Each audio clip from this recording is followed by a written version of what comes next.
Aries Girl Podcast.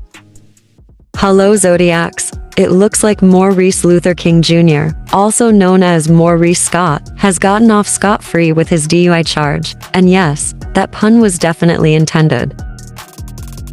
According to an article recently posted by the Urban Bell, the state of Alabama is no longer seeking to prosecute Maurice for the DUI that he received on Memorial Day weekend of 2024. Back in June, Maurice's attorney filed a motion to have the case dismissed, claiming that the city of Huntsville and the state of Alabama didn't have enough evidence to charge Scott. I found this odd because Maurice was involved in a car crash and he was seen on camera earlier at the Down to the Bar event that was hosted by Funky Dineva. These events led up to his arrest. But despite this, Maurice will not have to pay any court costs, and his bond will be waived because of nolle prosequi. And there isn't any need for Funky to do a video to spread a false narrative about why the state of Alabama decided not to prosecute Maurice Scott.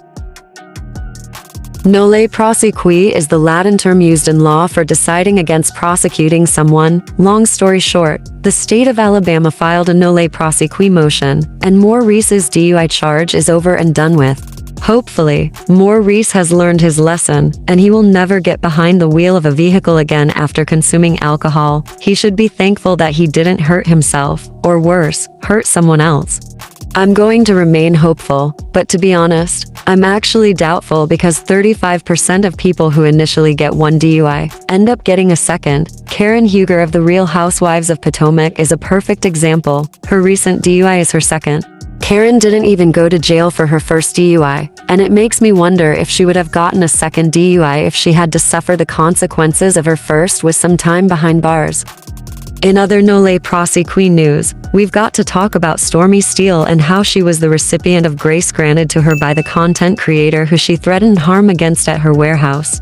The recorded threat made by Stormi to the content creator was what was used to get the warrant for Stormi's arrest, not just some willy-nilly statement made in front of a magistrate. Let's call a thing and tell the truth, the whole truth and nothing but the truth. And ladies and gentlemen, that case was not dismissed against Stormi Steele. The content creator, who is not a mellometer, actually dropped the case against Stormi because she was experiencing a lot of personal loss in her family. Thanks, but no thanks for the scripted and staged reality regarding this glam session for Stormi's phony arrest. But nobody was buying what Stormi Steele and Carlos King were trying to sell. All of the crying during her hair and makeup glam session was unnecessary. Who else knew that this entire storyline was false? Was Courtney's mom in on the scheme? And is this why Betty didn't show up? If Stormi Steele and Carlos King wanted to play in our faces, let me help them out. I'm a creative Aries, so I would have marketed this stunt in every way imaginable and made a few coins in the process, even if I had to sell a doll in Stormi's likeness.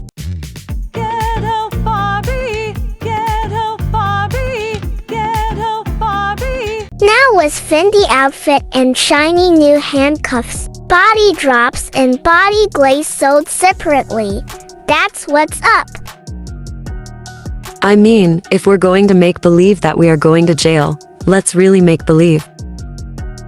No one with common sense believes that Stormi was allowed to have her cell phone at this point of her booking process to record this video. Doesn't protocol dictate that Stormi would have been handcuffed with her hands behind her back? Also, these handcuffs must be straight out of the package because they don't have a scratch on them.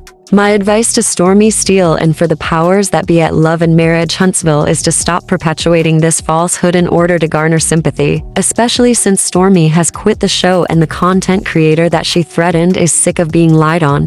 Let me say it again, and a little louder for the people in the back. The case against Stormi Steele was not dismissed. The content creator dropped the case, but she can easily put things back into motion. That is a fact. Can someone at OWN please state where they stand against this scripted nonsense being perpetuated as reality? Please hit the like button if you enjoyed the video and subscribe to support the channel so that you never miss an episode of the Aries Girl Podcast. And I will see you on the next video. Until then, take care.